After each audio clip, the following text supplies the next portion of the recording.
प्रिय छात्रों, नमस्कार।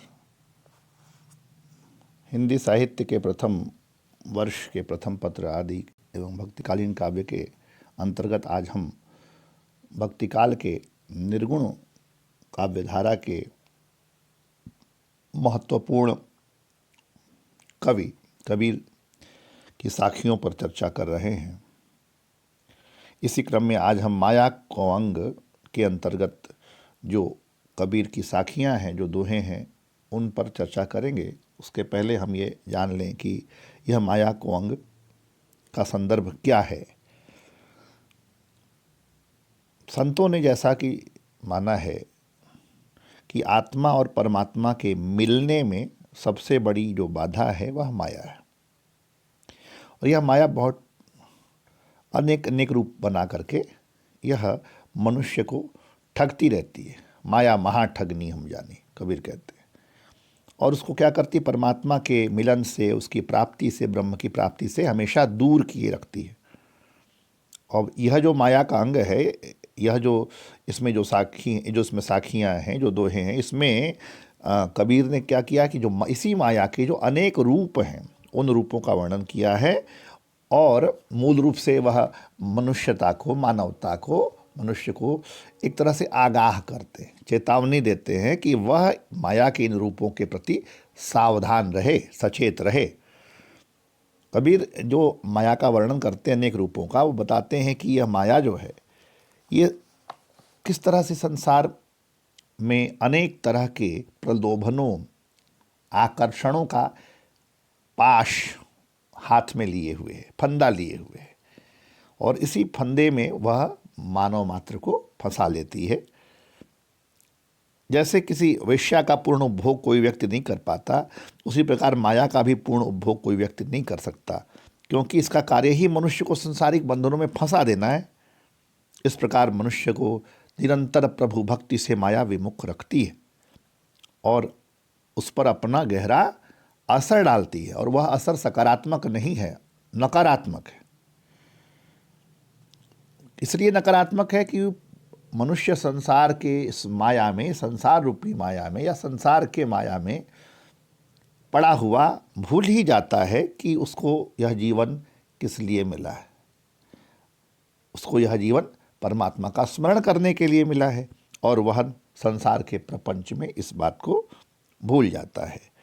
और जो लोग माया के वशीभूत होकर प्रभु भक्ति करना चाहते हैं, उसको तो कबीर ने कहा ये ढोंगी लोग हैं, क्योंकि ऊपर से तो ये हरिभक्त दिखाई पड़ते हैं, किंतु इनके हृदय में माया जन्य अनेक तरह के प्रलोभन भरे होते हैं,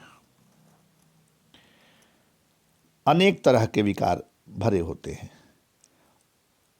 कबीर आगे कहते हैं कि इस माया के चक्कर से वही व्यक्ति बच पाता है जिस पर गुरु की कृपा होती है, और उसी व्यक्ति की यह दास्ता स्वीकार करती है, अर्थात उसके वश में रहती है।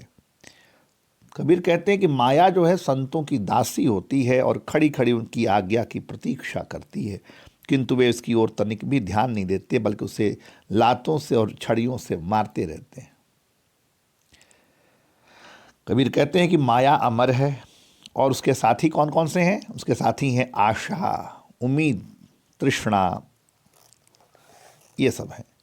इसलिए शरीर के नष्ट होने पर भी माया, आशा, तृष्णा ये सब नष्ट नहीं होते। तृष्णा के कारण ही लोग धन संचय करते करते मर जाते हैं और उसका उपभोग नहीं कर पाते। वह समझ ही नहीं पाते कि धन का प्रयोजन करना है, इसका संचय नहीं करना है। धन का प्रयोजन क्या है? उपभोग करना, उपयोग करना, न कि संचय करना। क्योंकि धन तो सांसारिक वस्तु है, यहीं रह जाना है, कोई भी आज तक इसे अपने साथ ले नहीं गया। तो माया की भांति जो तृष्णा भी मन को बहुत प्रकार से भटकाती है संसार में। यह तृष्णा को कबीर कहते हैं कि यह उस एक ऐसी व्यभिचारिणी स्त्री के समान है जो मनुष्य को सहज ही पथभ्रष्ट कर देती है। तृष्णा भी कभी नष्ट नहीं होती, वो हमेशा बढ़ती है, दिन रात बढ़ती है। सभी इसके चक्कर में फंस जाते हैं और हरि से विमुख होकर अहंकारी, दंभी बन जाते हैं। दंभ और अहंकार भी मनुष्य को पतन की ओर ले जाते हैं। यदि किसी मनुष्य ने माया का परित्याग कर दिया किंतु दंभ और अहंकार से विमुक्त नहीं हुआ, तो उसके लिए माया का परित्याग भी व्यर्थ है, क्योंकि दंभ और अहंकार के भाव से उसे पतन की ओर ले जाने में संबल हो ही जाएंगे। और ये दंभ और अहंकार ही माया के निरूप हैं, क्योंकि दंभ के कारण ही मनुष्य राम को तुच्छ समझकर, स्वयं को संसार का स्वामी समझकर संसार की माया में लिप्त होता है और वह माया के पाश में बंध जाता है। और अंत में कबीर मनुष्य को चेतावनी देते हुए कहते हैं कि माया अनेक रूप धारणी है, वह नारद आदि महर्षियों को भी जाल में फंसा लेती है, इसलिए मनुष्य को इससे सदैव सतर्क और सावधान रहना चाहिए।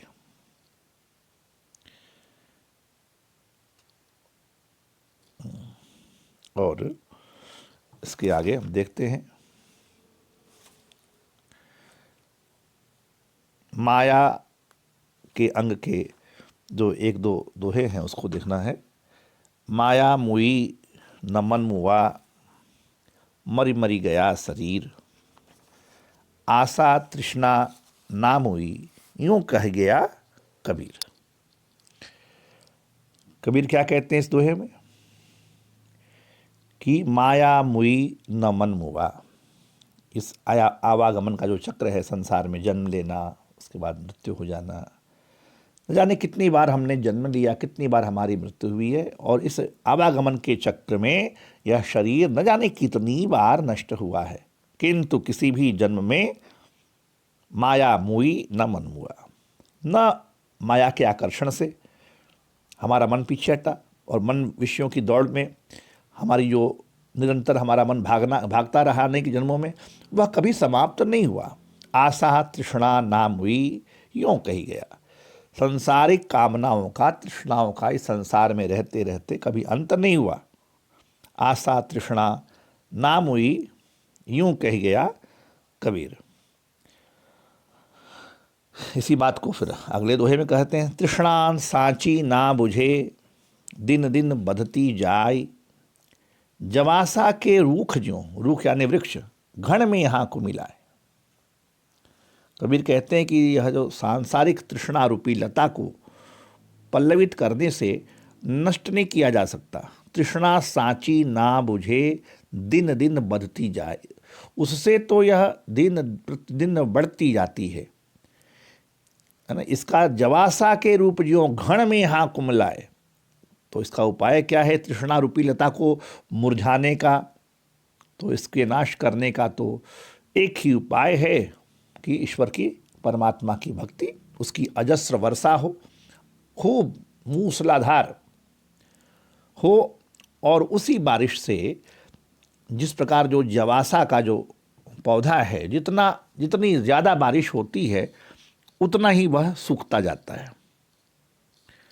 तो यहाँ विभावना अलंकार भी है, और आक और जवास ये ऐसे पौधे हैं कि ये गर्मियों के दिन में तो हरे रहते हैं, किंतु वर्षा के आरंभ होते ही सूखने लगते हैं।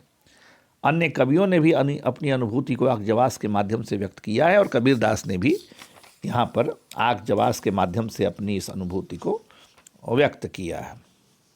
और जो इस अध्याय का जो एक अंतिम दोहा है, जो माया को अंग के अंतर्गत जो आपको पढ़ना है, वह है, बगली नीर बटालिया, सायर चढ़िया कलंक, और पखेरु पी गए हंस न बोवे चंच। बगली माने बगुला, बगुला कौन है? माया ही बगुला है। माया, बगुली को माया का प्रतीक माना यहाँ पर, बटा लिया, समाप्त कर दिया। और सायर सागर, चढ़ा कलंक, और पखेरु पी गए हंस न बोवे चंच। कबीर यहाँ क्या कहते हैं कि माया रूपी बगुली ने क्या किया? आत्मा के जल को समाप्त कर दिया। बगुली नीर बिटा लिया, आत्मा रूपी सारा जल जो है माया रूपी बगुली पी गई, उसका तेज समाप्त कर दिया। इससे वह शरीर रूपी सागर, सागर चढ़िया कलंक, इससे वह शरीर रूपी सागर कलंकित हो गया, यानी बहुत से पापों और दोषों का भागी हो गया।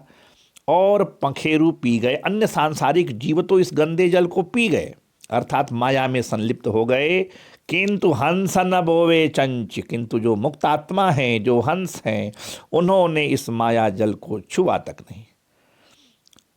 सांग रूपक अलंकार, रूप का अतिशयोक्ति अलंकार है इस दोहे में। कि मुक्तात्माओं की संसार में स्थिति जो है पद्म पत्रमिवाम भसी तुल्य मानते हैं। यानी संसार में रहते हुए भी जिस तरह से कमल का जैसा पत्र है, कमल का जैसे पत्ता है, वह जल में रहते हुए भी जल से अलग होता है, वैसे ही जो परमहंस मुनि, परमहंस महात्मा संत होते हैं, वे संसारिक जीव होने के बावजूद, संसार में रहने के बावजूद भी वह माया के चक्कर में, माया के प्रलोभनों में वो नहीं पड़ते। और इस तरह से कबीर इस माया के अंग में माया से सचेत रहने की सलाह संसार को देते हैं, मनुष्य को देते हैं। धन्यवाद।